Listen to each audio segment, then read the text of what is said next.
Paramashivoham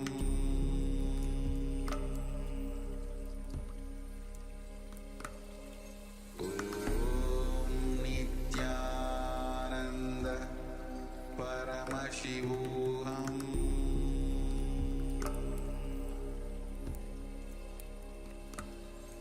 Om Nithyananda Paramashivoham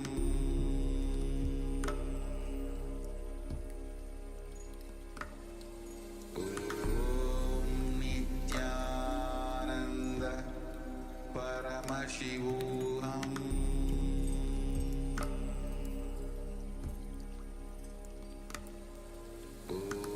Om Nithyananda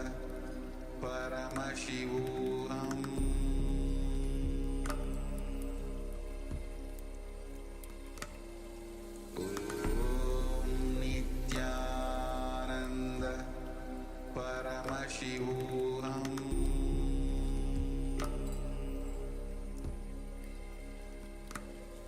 Om Nithyananda Paramashivoham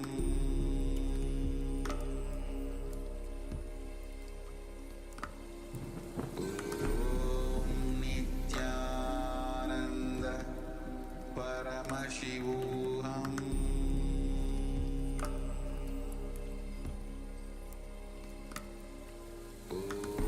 Om Nithyananda Paramashivoham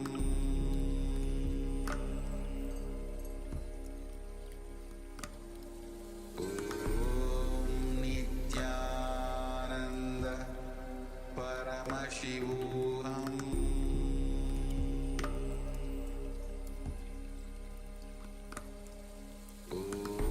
Om Nithyananda Paramashivoham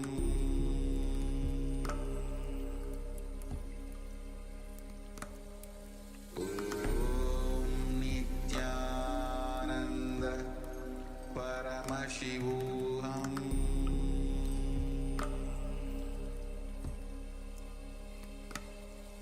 Om Nithyananda Paramashivoham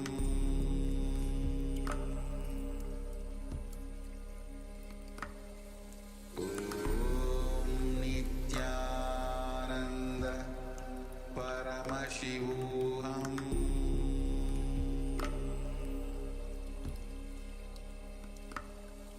Om Nithyananda Yes, you can relax now. And now take a moment to share with us how you went. So we have a few of you that have the camera switched off. If you've taken part in this palm manifestation, if you are moving the coconut on your palm, let us know how you went. Those of you that have joined us on YouTube, you can let us know on the YouTube. For those of you in the two-way on the Zoom, you can let us know in the Zoom room. Just take a moment to share with us. So we call Ma Kaili Wang, Ma Shu Yao, Jeremy Maxwell Daya, Ma Gora Surupini, Ma Yusam, and Ma Mahasatya and Ma Paramasatya, requesting everyone please switch on your cameras and let us know how you went for this round of power manifestation, moving the coconut on the hand. Let's go ahead. And understand, when you are able to move the coconut out of your hand, means the consciousness has the power over the matter. Through the consciousness, you can move the matter. Once again, I would like to give the example of how Swamiji, in his childhood, manifested this power for the first time when Swamiji was with Arunagiri Yogeshwara, with Shiva himself. And Swamiji, Arunagiri Yogeshwara said, Swami Anura, means everything is one. So Swamiji, at that moment, it clicked with Swamiji. And they both started laughing. And with that laughter, Swamiji gave the command to move the air, and the air started moving. And so understand, when your consciousness, when you're manifesting from the consciousness, can move the matter itself. And if you can move the coconut, you can move anything. It's just a matter of quantity.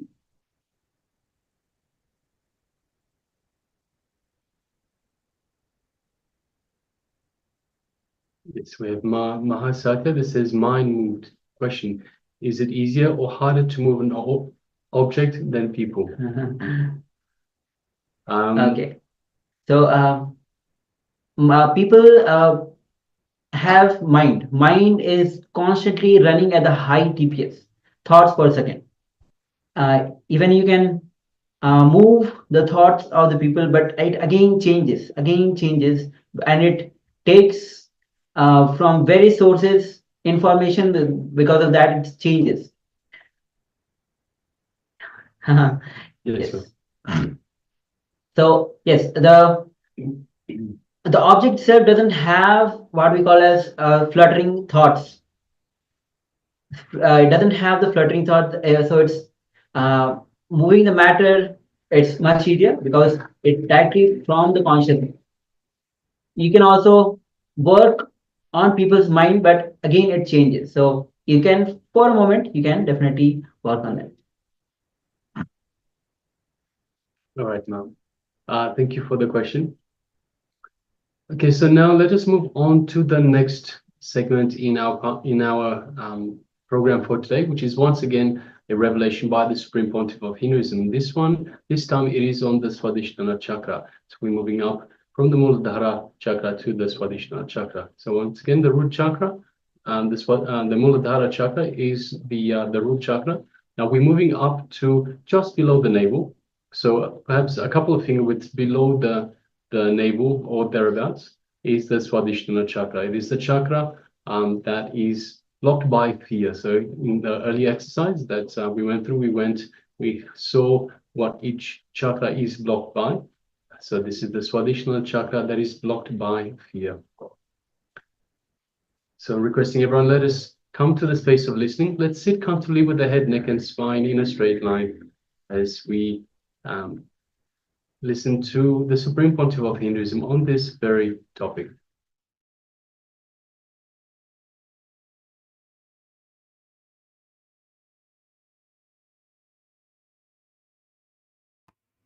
Have you heard of the word fear stroke? For example, in the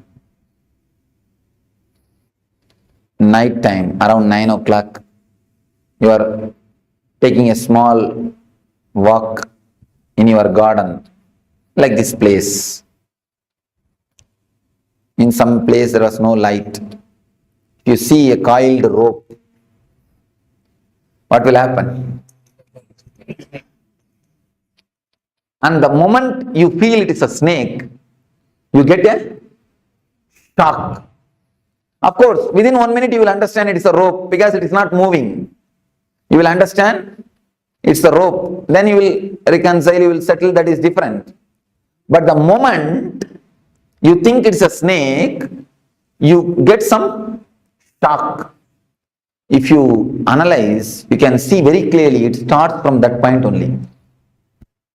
From Swadishtana only the shock will start. That is why any fear stroke will create a feeling of diarrhea in you. It will just churn your stomach. There are so many instances we can say. When a flight is caught in turbulence, you get the fear stroke. When the lift stops in between, you get the fear stroke. Many more instances you can tell.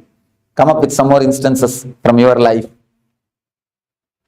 When cell phone rings midnight, 12 o'clock. Brake failure. See, mind, because of long time thinking, it gets its own intelligence to survive. It plans anything which is harmful for mind. If it is proposed for you, immediately you get some reason, some logic to avoid it. So it tries its best to escape. That is why many people, I have seen many people, especially in the West, in the East people are not afraid, many people in the West, the moment they see me, they tell me, Swamiji, when I saw you, I felt so joyful, so pleasant, but from inside my being, from some corner, a terrible fear attacked me. They feel such a joy and pleasure and feeling of ecstasy, along with it, a deep fear arises. The deep fear is because of the mind. Mind just wants to escape. See, anything which creates pain, mind is ready to receive. Because with pain, mind can survive. But anything, any method to go beyond the pain or to go beyond the mind will never let you do that. Mind will never let you do that. Mind will try its best to put some obstacles. Even at the time of meditation, it will create some doubt. I think this portion I will do tomorrow. Now I think I am tired. Next meditation I am not going to do. Many of us decide before even entering into the session. This is because the mind will never let you do all those things. And moreover, mind has got its own regular setup of thinking, regular way of working. This whole camp, the whole camp is designed in such a way, your regular mental thinking setup itself will be broken. You will not be let regularly, you see, every day, at least 8 hours you sit alone and think. Even if you are working, except the moments which you are talking, you are sitting and talking with yourself. The thinking is going on. The mind is alive. First time in your life, you may be stopping thinking for so many hours. When you listen to me, you cannot think. Your thinking will not be so solid. Not only listening to me, continuously the meditation is going on. Different techniques. So the mind will get frightened. Unconscious can predict the danger. Unconscious has got a intelligence or intuition to predict the danger. So if you totally get involved, you will reach a space, the joy or the bliss, where mind cannot pull you down, where you cannot be same old personality. So naturally mind will create enough of problems. I have seen many people coming and telling me, Swamiji, I don't have time at all for meditation. What I don't know what word to use. Simply cheating themselves. You see, if you say, I can't give so much of preference to meditation, that is okay. But how can you say, I don't have time? Because everybody has got only 24 hours. It is your priorities. For what you want to give priority. For money, if you want to give priority for money, you spend all your time in working. If you want to give priority to the family relationships, you are just continuously around them. You take them out, you spend time with them, you sit and chat with them like this. For what you want to give priority? Only for that, you work. So if you really want to give priority for your life, for your joys, for your bliss, for the real energy, naturally you will find time for meditation. So if you say, I don't find time for meditation, it means two things. Either you have not understood the importance of meditation, or you don't feel like giving priority to the meditation. Any moment of fear stroke in your life?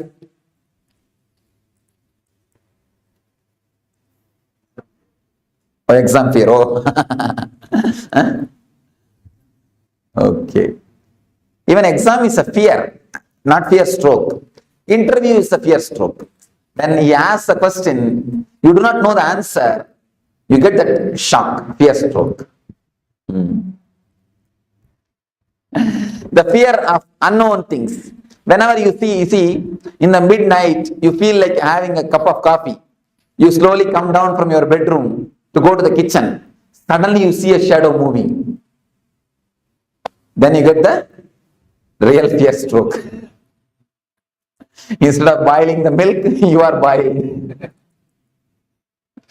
That's right. Some other situations? I have always had, Uh, whenever I am planning to leave my home, whether on work or whether on any private journey, immediately I get some churning in my stomach. Yes. All the time. Yes. It means in the young age, when you leave the house, mother will warn, "Hey, be careful, come back properly, don't go here, don't go there." The mother's train, that gets recorded. Actually, the kids' Swadishtana is very simple, very relaxed, sensitive Swadishtana. We actually we put lot of inputs, so that gets recorded. That becomes a solid thing. Now, that's why in the young age, I've seen in some houses, they make the kids to sit on the dining table. If they do some mistake, if they do something wrong, if they are too naughty, they make them sit on the dining table. That only creates the height phobia. The height phobia is created if you punish the child, making them sit on the heights. So naturally they get that fear. The fear is recorded inside the Swadishtana. So that only creates the height phobia. For every phobia, these things are only reasons. So at least with your child, please don't create. With your children, please don't create the phobias or deep fears. Never let them, don't give all these nonsensical inputs. I have seen many parents doing it. See, you may catch cold if you move in the rain. Never think children also will do the same thing. Children have got their own strong immune system. It is you who teach them. Don't go in the rain, you will catch cold. Don't go here, don't go there. This will happen, that will happen. Don't eat ice cream. All these things are your teachings. By teaching all these things, you make them dull. Once they have become dull, buffalo, then we feel comfortable. Yes, we have created our we have reproduced. Or we created replicas. Never create this type of strong imprints, samskaras in the kids' mind. And if the kids are jumping around, if they whirl, if they spin, immediately you tell them, "Hey, keep quiet, sit, you will hit this wall, you will get hurt." I tell you, if they get hurt, be prepared to do the first aid. Never stop them. If they try to climb on a tree, don't pull them down. Just be prepared to do first aid. And just be there. Even if they fall, you can catch them. Never try to disturb them. Never try to pull them down. In the West, I saw in the beaches, kids simply enter into the ocean and play. Parents are just waiting to take care of them, that's all. They never go and disturb them. And in India, we cannot even imagine. I think they will put practically a chain and hold except like a dog, except putting chain, they have done everything else. Don't do that. These are the reasons, these are the things which create very dull or a dead life system. These are the few things appears true. We can very clearly feel the love is felt from the heart. The worry and the depression is felt from the stomach, navel. The fear stroke is felt from the Swadishtana. Sex is felt from the Muladhara. In every layer, you can see exactly the emotion being felt in those chakras. Let me explain the fear stroke. 3 things you need to understand about the fear stroke.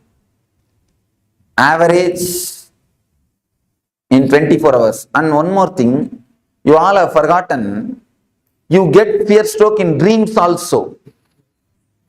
Even in the dream states, you get fear strokes. And suddenly you get up and you will see your heart rate is high and you are sweating. Yes, you have fallen from a height and you get up, you see fallen from a height, and many things. So even in the dream, you get the fear stroke. Average, at least 6 times you get fear strokes every 24 hours. Every 24 hours, at least 6 fear strokes. You may think it looks too much. But the people who do research on this, they say average at least 6 fear strokes you get. They say maximum even 12 people get even 12 strokes per day. Minimum 6 strokes. One thing you need to understand, fear stroke is just like shaking a rose plant. There's a rose plant. Every day, 6 times if you shake the root of the rose plant, what will happen? Plant will die and the whole flowers will wither out. Just like that only, the same effect happens on you. Fear stroke does the same effect on you. Your whole nervous system is just shaken for one moment.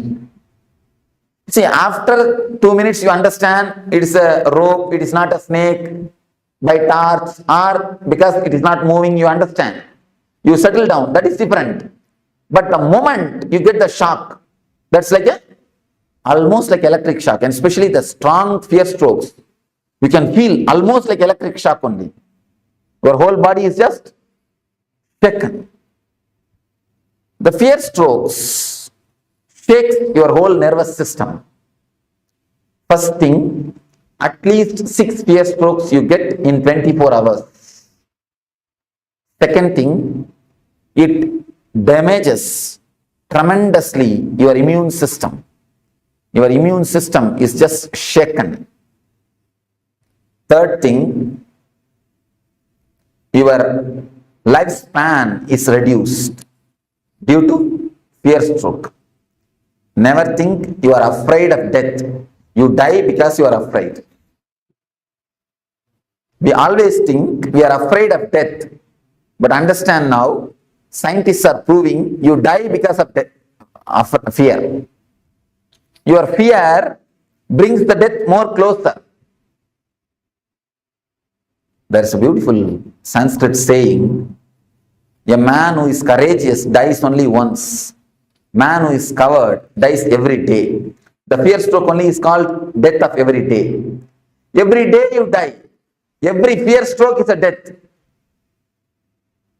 And in death, you will have only one fear stroke and leave. That's all over. But in the covered life, in this type of lifestyle, every moment you get the fear stroke. Every moment you are dying. So, the fear stroke is simply an enemy for your life. Simple enemy. A direct enemy for your life. We all know that now the fear stroke is enemy. How to deal with it? What has to be done?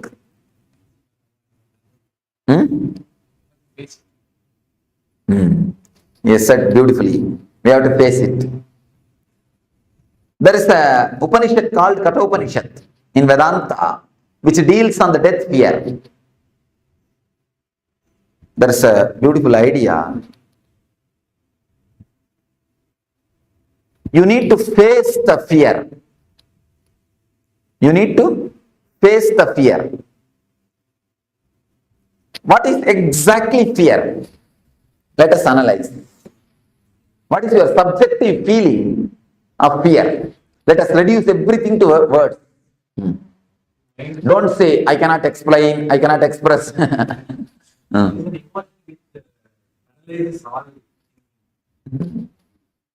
Yes, Scott, beautifully. Then?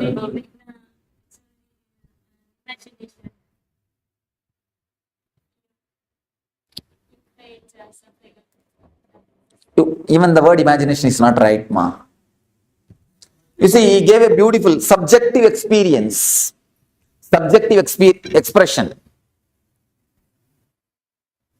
A special kind of chemicals or hormones are released in your system, which you are, when the feeling is created, You just don't want to live inside your body. You want to jump out. You just don't want to be in that space. In a nutshell form, I will present it to you. Something happens in your system. Your system is not ready to put up with it. You just want to escape from that space. You just want to jump out of your skin. Some uneasy feeling is the tremendous uneasy feeling is created inside your system. That is what we call, see, raising the heartbeat, or raising the pulse, raising the BP, all side effect. Basically, an uneasy feeling is created which is not letting you to stay in your body comfortably, which is not letting you to stay in your space comfortably. That is what is fear. What is the exact way to face it? Upanishad says, create the same space consciously and face it. When you create the same space, same hormonal changes, same BP, same heartbeat rate and same pulse rate, same uneasiness, create them consciously and face them. Once you create them consciously and face them, your consciousness gets a deep strength. Even if it happens unconsciously, you will be ready, you will not lose your balance. It's like if you had a deep foundation, even a flood cannot take away your building. If your foundation is not deep, if you have that type of foundation, even a small fear stroke can imbalance you, can put you off. If you have a deep foundation, if you have worked on your fears, if you have a deepest consciousness, even the unconscious strokes can never touch you. Even the unconscious strokes can never touch you. Swadishtana is the master of paralysis. If this chakra is strong, you will never have the paralysis attack. If this chakra is weak, there is every chance of getting paralysis attack. Paralysis stroke is nothing but the side effect or byproduct of fear stroke. So, the way in which we can overcome the fear stroke is create the same fears consciously. When you create consciously, the same hormonal changes are happening in you, same pulse rate, same BP, same uneasiness, but you are steady facing them. It's like you are the center of a cyclone. A big cyclone is happening around you, but the center is always calm and relaxed. Even in the tornadoes, any of you have seen the tornado clippings? Even in the center of the tornado, there will be a space where a total silence exists. Total silence is existing. So, if you create a conscious tornado in you, your awareness will be a center.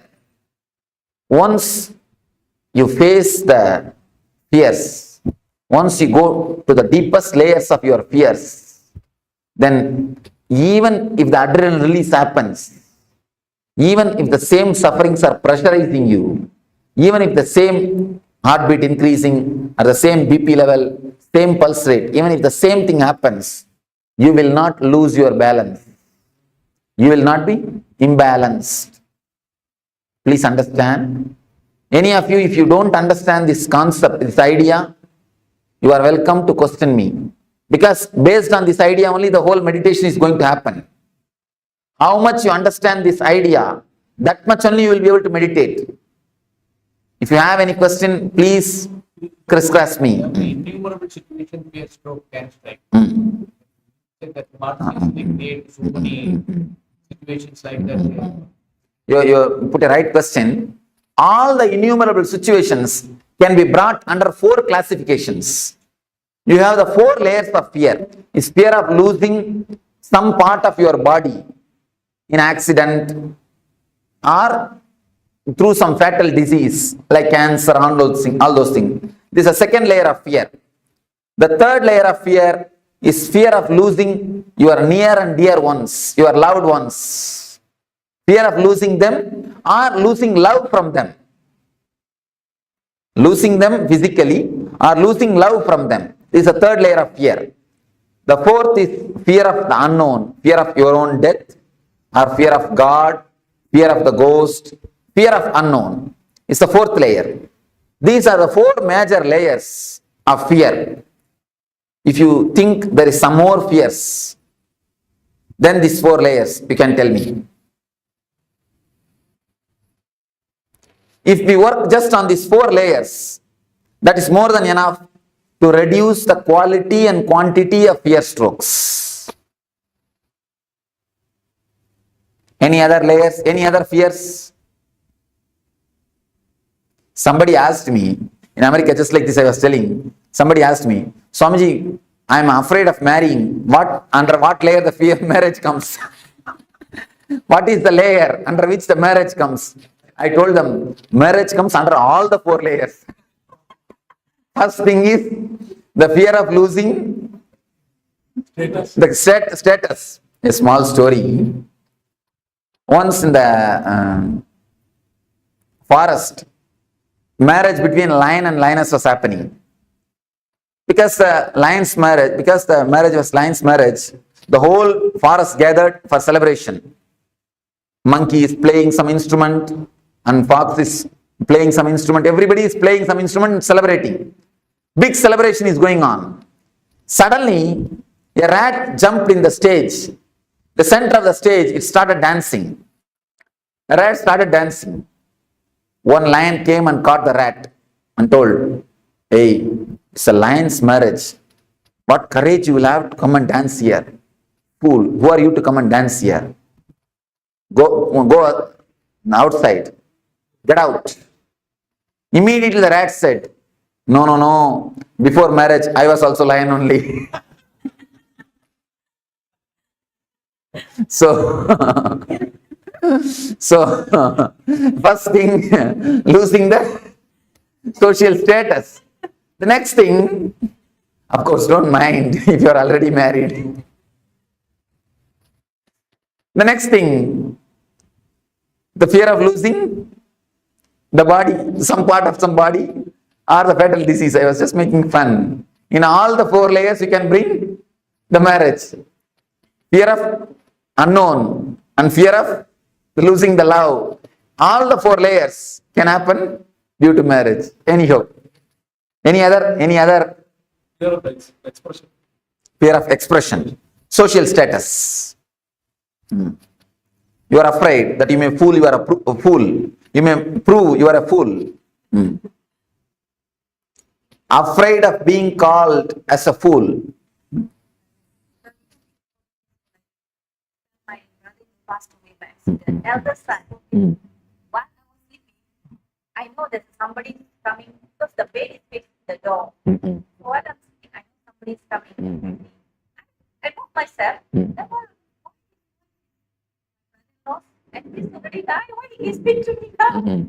That makes me very fierce and started to shiver. I just ran away from the room. Actually, till the 16th day, the hangover will be there. That is why we are expected to keep that place separate and expected to do that regular shraddha and all those rituals to give a send-off, peaceful send-off. Emotionally, when you relax, when you let go them, only then they can carry on their life. Emotionally, when you let go, only then they can let go. They will be able to let go the whole thing.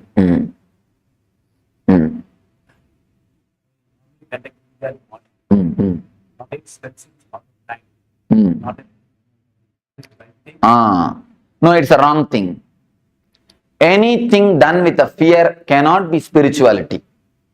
That is why I always tell people, never take up Nitya Puja. You see, one day you must have felt so joyful, ecstatic when you did puja. Some one day you will feel so joyful just sitting in front of God and chanting some sloka.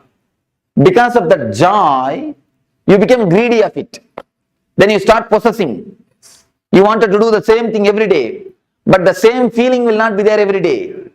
The fear will start coming. Oh, if I drop one day, what will happen? Will God mistake me? Be very clear. God is not waiting for your milk or fruit. He has got enough of work. First thing, and next thing, because you have the fear, first you must come out of it. Simply drop the puja. Don't bother about it. Simply drop it. Face the fear. And I assure you, nothing wrong will happen. Nothing wrong will happen. That's the first thing. Second thing, face the fear. Nothing wrong. Never do anything out of fear. I never prescribe Nitya Puja for anybody. I always tell the people. And one more thing, people who do Nitya Puja, after doing the Nitya Puja, they will never get into the room. You can see them. See, even ordinarily, you get into the puja room, you go there. But people who do Nitya Puja, after that morning puja, you can never see them again in that room. And even when they do puja, they will be just waiting when I can leave the room and go. When I can finish the room, finish the things and go. They will be just waiting to finish and go. I have always seen people who work in the garden. Once they finish the work, they will never go and sit in the garden. They just want to get out of it. But people who are working somewhere else, the moment they finish the work, they want to come and sit in the garden. So it is just like that. Same way. If you take up Nitya Puja, it becomes a work, duty. Duty is a 4-letter word. When I say 4-letter word, I mean ugly word. Never, never, never take up any puja as Nitya, as a regular routine. Whenever you feel like, do it. See, puja has to be done out of love and gratitude. Many people ask me, even in the West, many people ask me, Swamiji, please give us a set of puja, Guru Puja. We want to do every day, do puja to you. Do the Guru Puja. I told them, no, never do that. If you want to hate me, start doing puja to me. Then naturally you will get hatred towards me. Then naturally you will never look at my photo after the puja time. I always tell them, look at my photo with love, never with respect. When you start creating respect, you stop connecting with the God. I always tell the people, when you start respecting, you stop connecting. Never do that. Never create any ritual around you. Never do any things which creates fear in you. Always out of love. Somebody came and told me.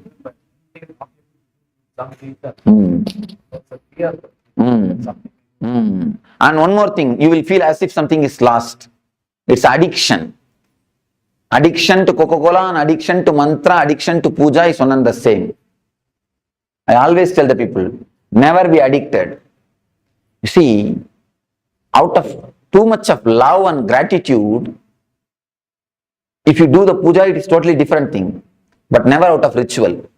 And I tell you, when so much of gratitude and love flows, even your very walking will be a pradakshina. Your eating will be offering nevedya. Your thinking will be just a japa.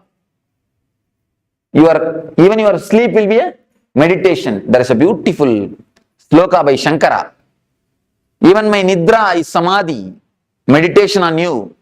Even my walking is a pradakshina for you. Even my words are archana for you. Even my eating is a nevedya for you. When you live with a love and gratitude, you live like a flower on the planet Earth. That is the status, that is the state in which real puja happens. Don't do it, that's all. Why do you bother? Huh? What is this? Why should you feel guilt?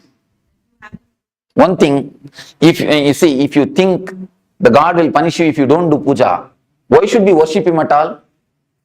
Pull down, he is not God, it means. If he accepts you, whether you do it or not, only then he is God.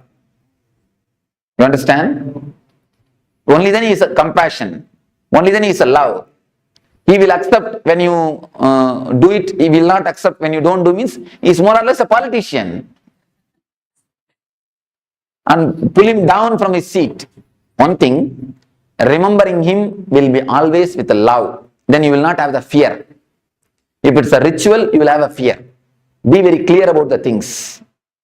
Be very clear, analyze yourself. If it is out of fear, drop today itself. This moment itself, drop it.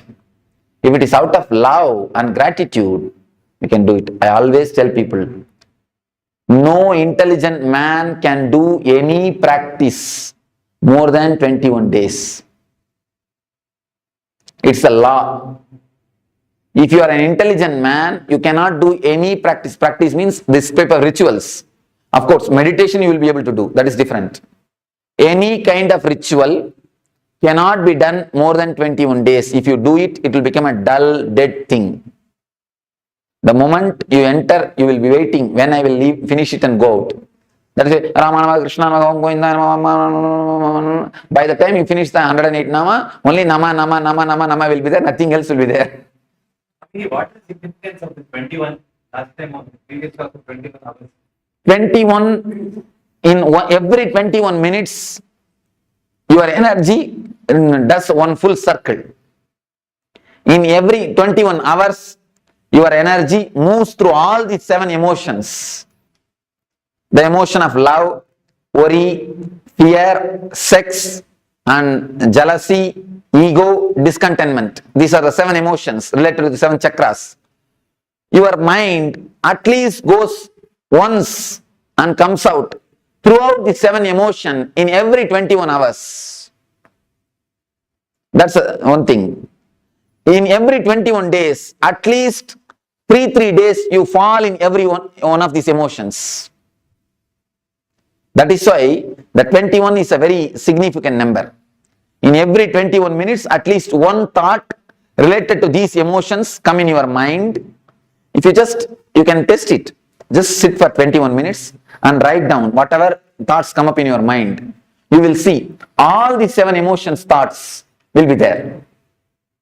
Every 21 minutes, all thoughts, the thoughts which is related to all the 7 emotions will appear at least once in your mind. Same way, you will have the fall into that emotion at least once in 21 hours. And in 21 days, you will have a deep feeling of that emotion. The peak of that emotion will be realized in your body at least once in these 21 days. Thought, feeling, and the peak. Intellectual, emotional, and being level. In all the 3 levels, you will enjoy or you will experience these 7 emotions at least once. In intellectual level, 21 minutes. In emotional level, 21 hours. In being level, 21 days. That is why the 21.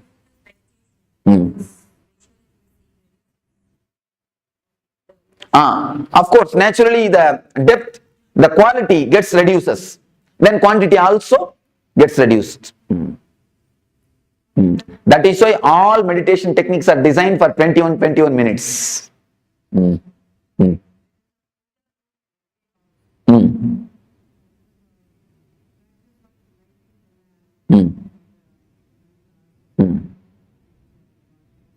Make it as a small ritual. When you feel emotional, that day you sit and do it casually, relaxed, wait 2-3 hours. When you don't feel, do it as a 2-3 minutes ritual and finish it and go. Over. Or take turns. Tell somebody else, if you are feeling, today let them go and do. That's all. Even that is also to satisfy the mind only. If you ask me honestly, I'll tell you, drop even that. Don't bother about it even. Don't even bother about that.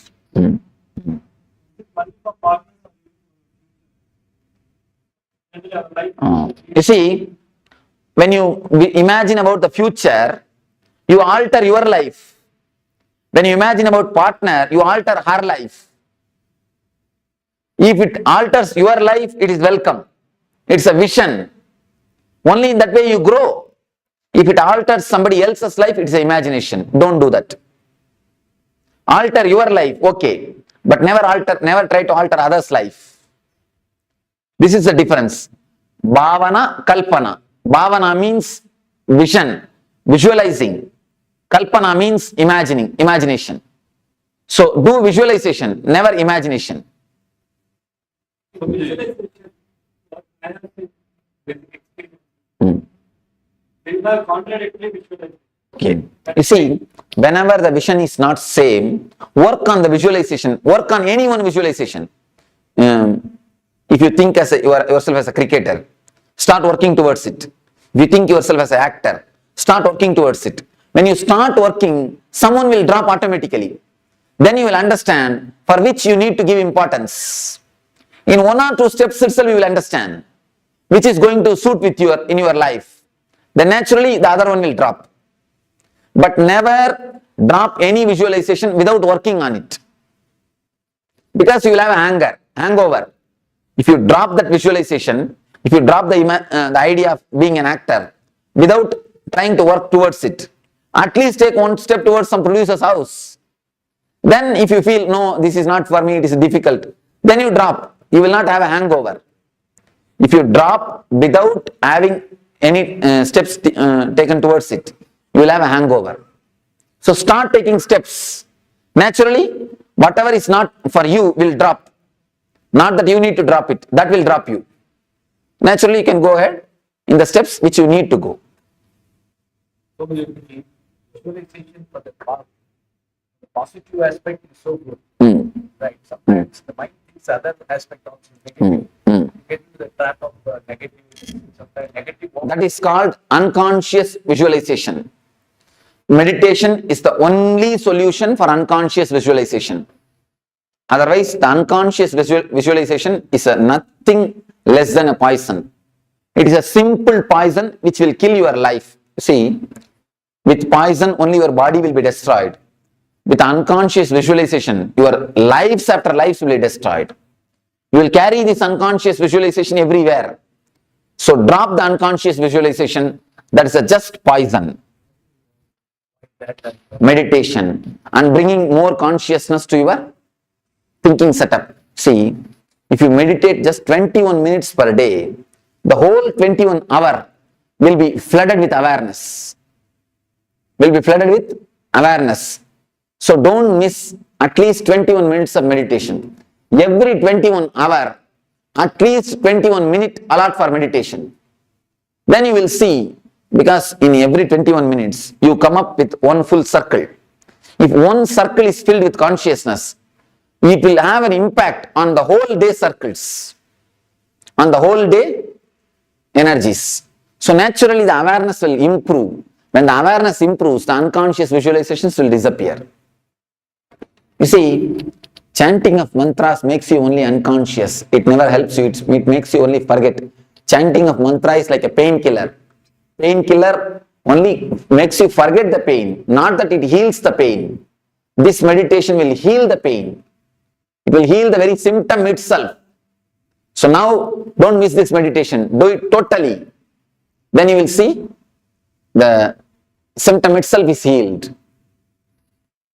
And you can do this meditation even in the house. By sitting. Don't do it by lying. By sitting you can do it. Now, any one meditation technique if you practice, that is enough. Which is suitable for you, tomorrow I will answer. Tomorrow in Energy Darshan, every one of you can take advice from me. I will see the energy of every one of you and you can take the right technique. That one technique if you practice, that is enough.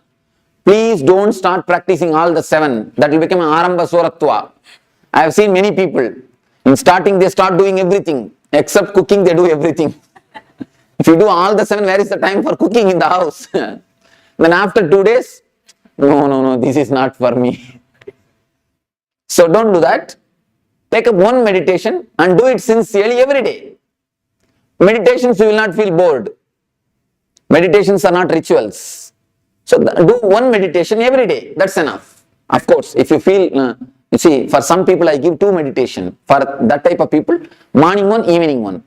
For some people I give only 1 meditation. If you receive only 1 technique, you can do twice. If you receive 2 technique, do it only once. Because I see the chakras. If some chakra is damaged, I give them the meditation technique. If some chakra needs more help, I give them that technique. How do you know that chakras are open? The very feeling of lightness and the bliss, that itself is the symptom.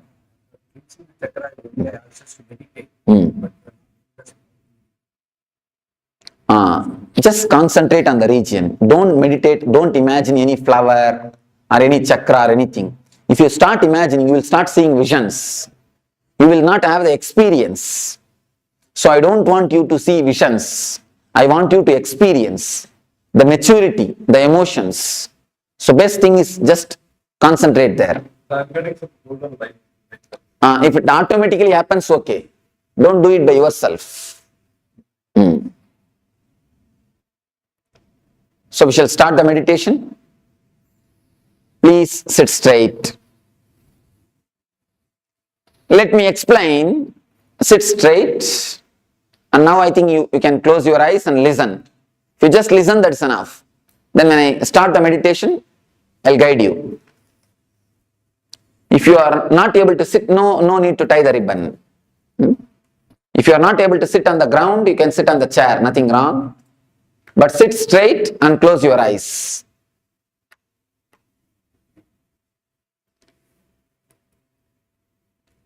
Close your eyes. As you are all aware, there are 4 layers of fears. First thing is fear of losing the wealth, comforts and social status.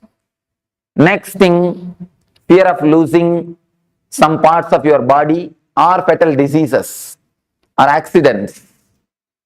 Third thing, fear of losing the near and dear ones, the loved ones.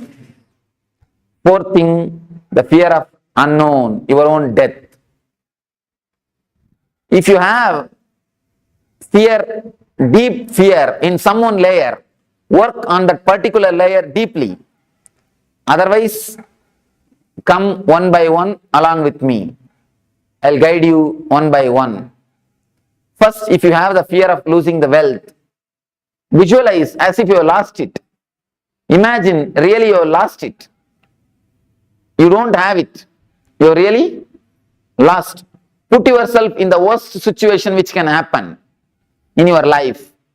Allow the fear, allow the uneasiness to happen to you. Allow that shock to happen to you. Allow the suffering to happen to you. Consciously visualize and allow the suffering to happen to you. Same way, step by step, we will start penetrating all the 4 layers of fear. Now please tie the ribbons.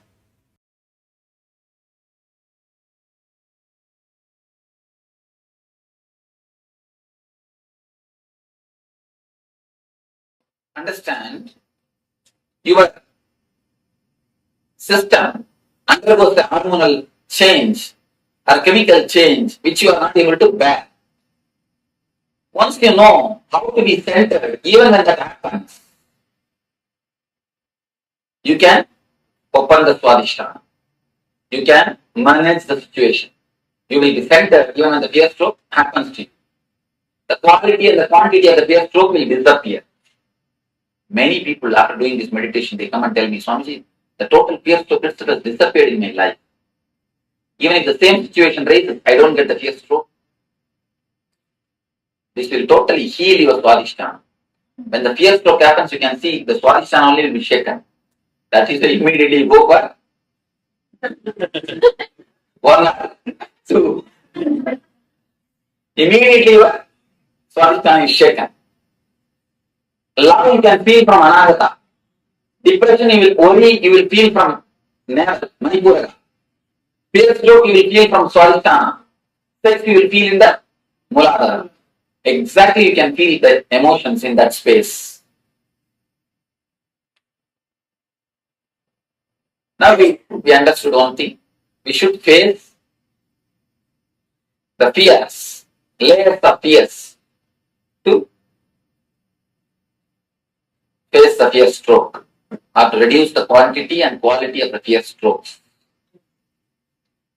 all the fears. Okay.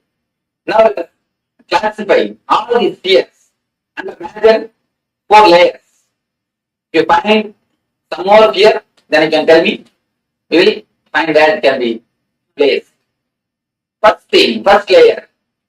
Fear of losing your wealth, comforts, name and fame, social status. First layer of fear. Fear of losing the outer world things. No, outer world things. That is the first fear.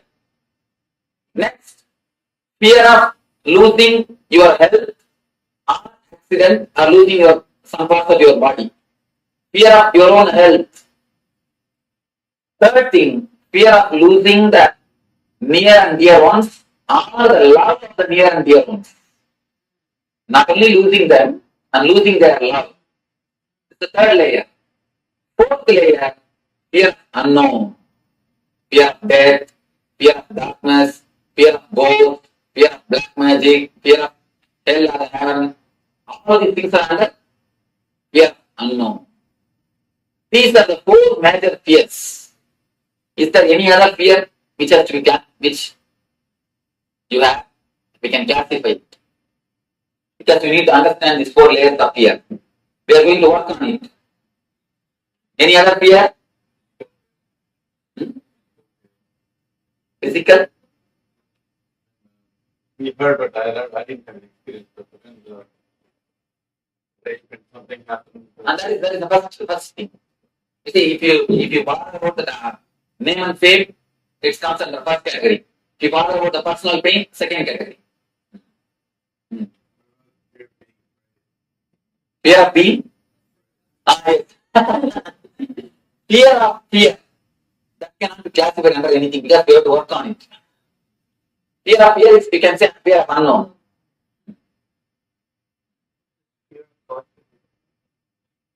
Fear of not having confidence. First layer. Fear of God. Fear of God is the fear of unknown. Fear of heights. What does that come up? Fear of heights, fear of accidents. So let us work on the fear stroke. Any other fears except this 4 layer? Okay. Let me give you the basic 4 instruction about this meditation. First thing, this meditation is not like other 3 meditations you practiced. It's not like I'll give instruction you will do. It's like a guiding. You need to do. In other things, I know what you are supposed to do. I tell you, you do the same thing. But here, I can only guide you. I can only show you the path. You need to imagine, you need to visualize and do. It's like if you have the fear of losing the name and fame, visualize you have lost it. When you visualize, really feel that you have lost it, your whole body will feel that fear or the pain, suffering. You will feel as if you want to jump out of your skin or you want to run away from this hall. You don't want to visualize anymore. Your mind will tell, no. When it comes, let us face, let us not do now itself all these things. Your mind will try its best to do all these problems. Don't listen to your mind. When I guide you, you need to visualize or imagine deeply. You need to practice this meditation technique deeply. I can only guide you. You need to practice. This is the first thing. Second thing, don't think what imagination can help me. I know everything. Why should I imagine? Don't think. If you imagine, only then you will understand what all the things are locking you. When you are caught. You may think, I know what are my fears. What is there in imagining? What is there in visualizing? What it is going to do? I know how to come out. I will do. If you think in that way, it's only an intellectual knowledge. Intellectual knowledge, the value of intellectual knowledge, it's like a 0, 0, 0, 0, 0, 10, 0. Spiritual experience is 1. If you don't have that 1, what's the value? 10, 0 is equal to 1, 0 only. So if you add the 1, only then the zeros get value. So add the experience, only then your intellectual knowledge will get value. So don't think what imagination can do for you. Imagine deeply, visualize totally. Then you will understand how much it can help you. Because by visualizing, the Manipura totally gets clear, actually it gets unwinded. Now it is like a twisted towel. For example, a bed towel, if you twist how it is, your Swadishtana is just like that. That is why you are holding it, you are tight in that region. If you visualize and do this meditation, it will slowly get relaxed. It is just totally relaxed. It will totally heal the Swadishtana. So, visualize totally. Second thing. Third thing, don't have a fear, will I die once for all? Don't have a fear, you will come back. Fourth thing, there are 4 layers I will be explaining, I will be guiding you. All will not have fear of all 4 layers. You will have other 2-3 layers, only little bit. From one layer, you will have a deep fear. Work on that deep fear layer some more time. Even if I go to next layer, don't bother about it. The 4 layers. Losing the outer comforts, name and fame, social status. Losing your own body, health, or some parts of your body, accident. Losing the near and dear ones, or the love of the near and dear ones. Fear of your own death and the unknown, fear of unknown. If you are caught in any one layer deeply, work on that layer deeply. So, any more doubt about this meditation? Visualize totally. Let your eyes pour tears. Let your hands tremble. Let you feel that you are sinking. Let you feel you are dying. Nothing wrong. Allow everything to happen. Everything to come up. Only then your consciousness will get strengthened to face the fears and reduce the quality and quantity of the fear stroke.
I welcome you all with my love and respect.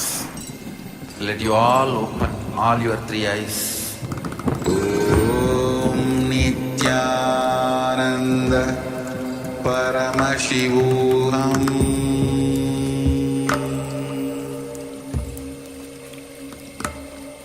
Om Nithyananda Paramashivoham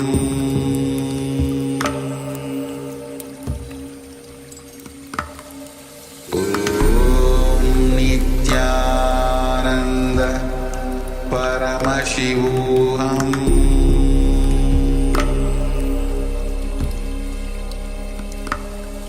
Om Nithyananda Paramashivoham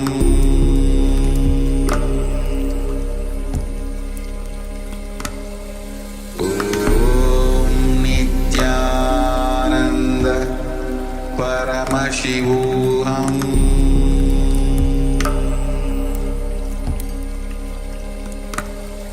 Om Nithyananda Paramashivoham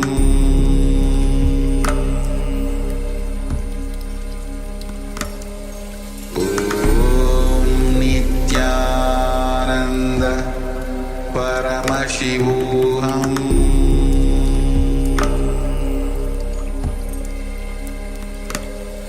Om Nithyananda Paramashivoham Om Nithyananda Paramashivoham Paramashivoham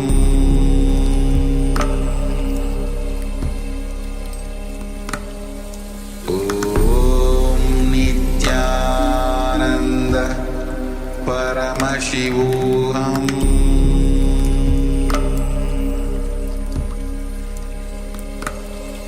Om Nithyananda Paramashivoham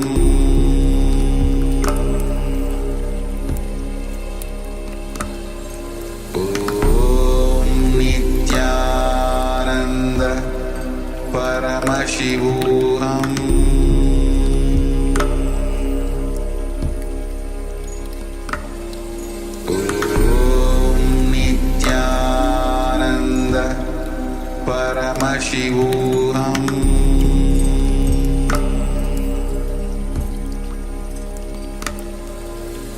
Om Nithyananda Paramashivoham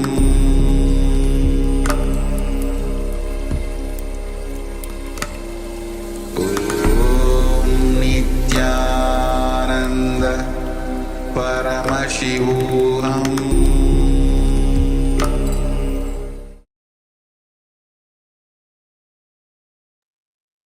Yes, Nithyananda, all of you. The revelation by Swamiji on the Swadishtana chakra, and we had the meditation as well. To fear, because it is through the fear this Swadhisthana chakra gets blocked. And when our Swadhisthana is strong, then any type of fear will not have any nervous breakdown. But if we will not have a fear stroke, but if our Swadhisthana chakra is weak, even the small fear stroke, we can have the fear stroke. So with this, we'll be entering into the power manifestation round. And today, as we are doing the power of consciousness over matter. So in this round, we'll be moving the coconut out of the hand towards your right side.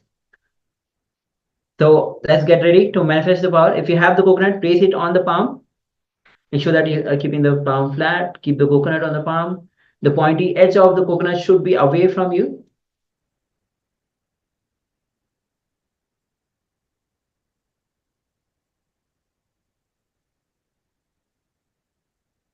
Yes, so requesting everyone, let us get, yes, we have Mahasatya that has the coconuts. Yes, thank you, Ma. We can see, requesting all participants, please, let's be available. Let us take part in this power manifestation. It is such an exciting power manifestation because you get to see the results straight away. It is right there happening in the palm of your hand. So it is very, very exciting. And you can, not just that, but you can feel the progress at every step of the way. So with some power manifestations, you don't actually see the results, you don't feel the results, you don't experience the results until the very end. But with the consciousness of matter, with moving the coconut at all points, you feel the vibration in the coconut, you feel the slight movements, so you know that is happening, you know that is you're doing it right, you are manifesting, you are affecting this coconut, you are doing this power of consciousness of matter. So Requesting everyone, let us gather. So once again, if you haven't got a coconut, you can have any round fruit. And please make sure that you have the round bit of the fruit or the coconut this side, like this. So it can roll nicely off the hand. Yeah. So you'll have the pointing end of the fruit or the coconut towards the front and the back of the palm. Yeah. All right, so let us place the fruit or the coconut on the flat of our hand. Keep the hand as flat as possible, the palm as flat as possible. And just sit the coconut nicely and comfortably in the middle of your palm. Now let us bring our awareness to our Anandagandha, which is just below the heart center. Let us connect to Swamiji. So let's visualize Swamiji in our inner space, our Anandagandha, and connect to Swamiji in our inner space. As we do so, we feel this warm, tingly sensation. We feel the love, the compassion, the infinite grace that is being showered upon us by Swamiji from our inner space. So our inner space is the space that we have been initiated in, our Anandagandha, to connect to Swamiji. It's our alone space with Swamiji, in oneness with Swamiji. So let us kindle this space of oneness with Swamiji. It is from this space of oneness that powers manifest. So let us do just that. Feel that space of oneness with Swamiji in your inner space. Now let us bring our awareness to the third eye, just between the eyebrows, the will center, conscious will. And let us just visualize Swamiji in front of us and gaze lightly through the third eye, through our third eye, into Swamiji's third eye. As we do so, we feel a connection, an energetic connection from Swamiji's third eye to our third eye. Feel a light, buzzing sensation, like built-up of energy in our third eye, as Swamiji is awakening and initiating our third eye. Just take a moment to feel all of that.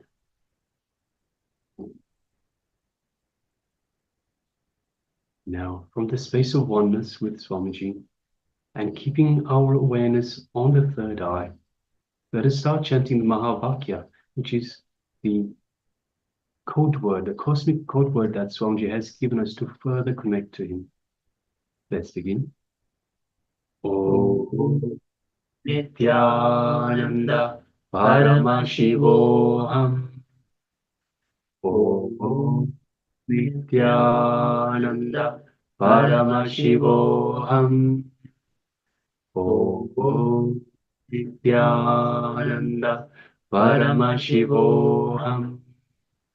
Yes, continue chanting the Mahavakya throughout this power manifestation. And from that space of oneness with Swamiji, let us now start manifesting this power of consciousness over matter, moving the coconut on the hand to the right. So we'll be moving it to the right of our palm. Let us now begin.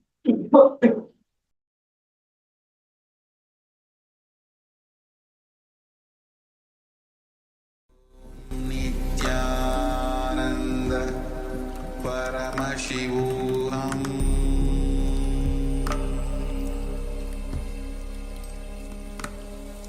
Om Nithyananda Paramashivoham.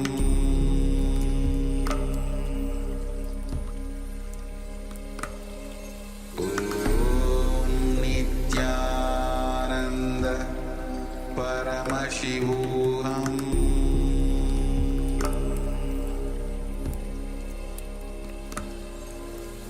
Om Nithyananda Paramashivoham.